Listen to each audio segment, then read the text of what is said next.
Hi, I'm Hillary MacLellan. I'm excited to be sharing with you some disciple-making essentials today. We're beginning with a big question. What's the goal? After all, we want to start with the end in mind so we know how to get there. And this question is an important question indeed. Goals let us know if we've accomplished something or not.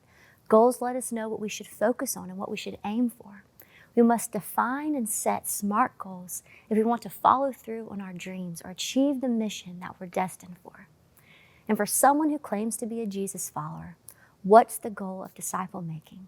We talk a lot about disciple making around here at Mountain, quite frankly, because that's why we're here in the first place. The heart of our mission at Mountain, which comes straight from Jesus, is to make disciples, more and better disciples.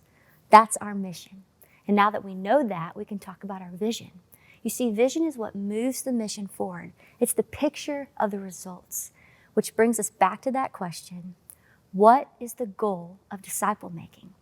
Or better yet, let me ask you this. What is the fruit of an apple tree? You might be thinking, is that a trick question? Isn't the fruit of an apple tree apples? Well, I think the overseer of an orchard might argue that the fruit of an apple tree is in fact another apple tree.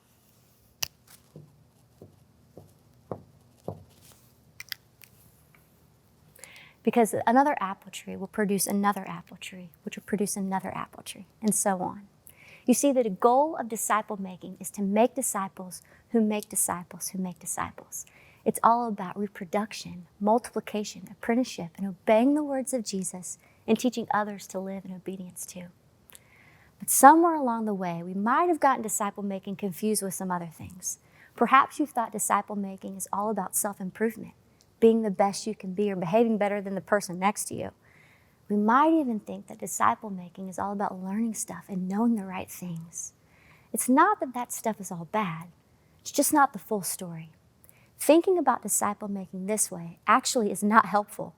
It won't move the mission forward, and it certainly won't produce more disciples of Jesus. We've got to dismantle those pieces because they just don't fit, and they certainly don't create a true picture of discipleship. Think about it with me for a moment. Let's say you're the leader of a Bible study and you've got this small group. Maybe your thought process is centered around something like this. I'm leading these 10 people and they're my little flock. We're always going to be together. We're going to have fun together. We're going to grow together. We're going to learn a lot together. I'm doing life with these people and they're doing life with me. We're there for each other's big milestones. We're going to hold each other accountable. We're going to celebrate and mourn together. And you better believe if we've got kids, they're going to be best friends. Again, none of that is bad. It's a nice picture, actually. But I want to invite you to expand your thinking with me. Dream about what it would look like if those 10 people in your small group would one day soon each be leading their own group of 10 new people.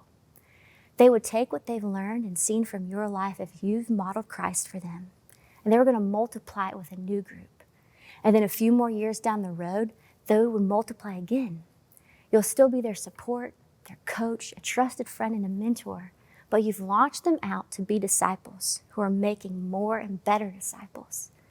When we expand our vision of disciple making and realize those 10 people will each be leading 10 more people someday, we'll get serious about training, preparing, leading them to do just that. If disciple making is about disciples who make disciples who make disciples, then a part of your leadership and disciple-making strategy should be about giving part of your ministry away. Work yourself out of the job. Teach them what you do and why you do it, and how to live in obedience to Jesus just like you do. Think about it as reproducing yourself for the sake of others and for the mission of Jesus. And this applies across all areas of life and ministry, whether it's with your small group, a serving team inside or outside the church. Maybe it's something with a softball or a basketball team that you coach. And the same is true if you've got kids or teenagers in your home. You know the goal isn't for them to live with you forever. No, you want them to be self-sufficient adults, so you teach them responsibility and how to make wise choices. All the things you'd want them to know if they choose to start their own family someday, so they can pass on what they've learned from you. Y'all, the church is a growing apple orchard that produces tree after tree after tree. not just a bunch of Christians who produce apples. Fruit is nice and all, it's good. But what's even better is the full fruit tree that gives way for more and more fruit trees to grow. The last time I was able to visit my Nana's house in Savannah, she was so excited to show me what was sprouting up in her backyard. Her neighbor had this beautiful orange tree, and she often shared oranges with my Nana, and they were quite delicious. But somehow, a new small orange tree was shooting up in my Nana's yard, and she was so tickled by this. We have no idea how this came to be. We don't know if a seed or a bud fell into her yard from the other tree, or if something was shooting up from the roots that came across the yard from the neighbor's house. All we know is that a new orange tree was now growing, and my Nana was over the moon excited. You see, it's already so nice that the tree next door made great oranges, but now a whole new tree was also producing great oranges, and that was growing in her yard too. In the same way, that's how we want to think about it when it comes to making disciples, the multiplication and reproduction of people. It's great and all to be a nice Christian who's got some good fruit, like a nice apple tree. But true disciple making takes it to the next level of being a strong tree that helps produce more trees who will produce more trees. We see this model lived out in the way the Apostle Paul, one of the most influential leaders in the early church and author of a good portion of the New Testament, the way he discipled Timothy. In Paul's letter to Timothy, he's giving him wisdom and instruction, and he says this: "The things that you have heard from me and say in the presence of many witnesses, entrust those things to reliable people who will also be qualified to teach others." Paul is saying, Timothy, take what you've learned from me as I've been following Jesus, live it out and teach it to others. Then those others are going to live it out and teach it to more people, and those people are going to live it out and teach it to more people, and so on.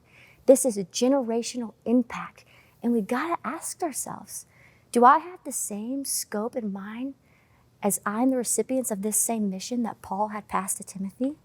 Am I thinking with the end game in mind? You see, what Paul teaches Timothy is the apprenticeship model through and through. An apprentice is someone learning under the professional.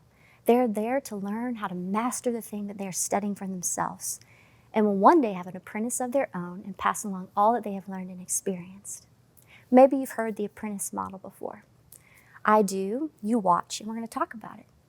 I do, and you help me, and we're going to talk about it. You do, and I'll help, and we'll talk about it. You do, and I watch, we talk about it. And now you do, and someone new watches, and y'all talk about it, and so on. Many years ago, I was an excited green intern at the ripe age of 21, wanting to learn all about ministry and teaching and pastoral leadership. And Ethan Magnus was leading Mountain's internship program at the time, and he modeled this so well for me. He not only taught me a lot about ministry and how to lead, but he taught me how to teach others how to lead too, who would then teach others and who would teach others and so on. And it's the same model we still have today that we want to fulfill with our interns and residents. We not only want our interns to ultimately love serving the local church, we want to empower them to use their God-given gifts to further the mission and learn what it means and what it looks like for them to empower others to use their gifts too. And remember, disciple making is all about obedience to Jesus. Jesus wants so much more for us than for us to just know stuff. He wants what we learn and know from him to transform the way we live our lives. After all, the mission to make disciples comes straight from him in Matthew 28. Jesus says, "All authority in heaven and on earth has been given to me. Therefore, go and make disciples of all nations, baptizing them in the name of the Father, and of the Son, and the Holy Spirit, teaching them to obey everything I have commanded you. And surely I will be with you always to the very end of the age." Jesus said, teach them to obey, not just teach them. So practically speaking, let's say you're studying the book of Philippians in the Bible. Well, the goal isn't just to learn about Philippians. The goal is to take what you're learning in Philippians and live it out and watch that true fruitfulness begin to grow and overflow in your life. So when it comes to disciple making, we've got to start with the end in mind. Whether you're discipling someone or whether we're here at Mountain or creating a program or a system or environment designed for discipleship, we all must keep our eyes on the ultimate goal. It's about disciples who make disciples who make disciples. Apprentices who grow and teach other apprentices who grow and teach other apprentices. We must empower and develop others to lead and disciple others. Again, the church is a growing apple orchard that produces tree after tree, not just a bunch of Christians who produce apples. Christians who produce apples versus Christians who produce apple trees are like Christians who have godly character versus Christians who have godly character, who are reproducing themselves, developing more Christians who also have godly character and teaching them to pass it on and model it and reproduce it too. It should also be noted that trees take a long time to grow. So do people. Making disciples is for those who take a long view and are willing to invest over time. There are no quick fixes or microwave recipes for disciple making. It's a lifelong game, y'all. You know those chia pets? They're known for their quick growth, but they have no roots, and what sprouts from them dies, doesn't last or produce. And for any disciple of Jesus, if you want to have fruit, you gotta have roots. And it simply takes time. But imagine with me what it would look like if we had a church full of people who saw leadership and disciple making this way. Imagine if we all saw the transformative power of true discipleship and were committed to the end game, building relationships that are marked by our love for Jesus and our lives were marked by the fruit of obedience to Jesus. Imagine if we were all committed disciples who were committed to making disciples who are making disciples, more and better disciples. I believe we'd have a real shot at making an impact in our community and so far beyond. So let me ask you this. When you think of discipleship, do you primarily think about your own character formation, which of course is not bad, or do you think about the multiplication that God wants to do through you? When you are discipling someone, are you thinking along the lines of, I hope I can get them to grow as a person, which of course isn't bad? Or are you thinking, I hope I can help them grow so that they can help others grow and reproduce too? Friends, I invite you to trust in the end game. Have a long-term vision in mind. Be hopeful and ready to persevere. Disciples, just like apple trees, take a long time to grow. We got to plant some seeds. We got to water. We got to prune. And thanks be to God for being the amazing master gardener. Abide in Jesus, the true vine. Plant your own roots deep. And remember, the fruit of an apple tree is another apple tree.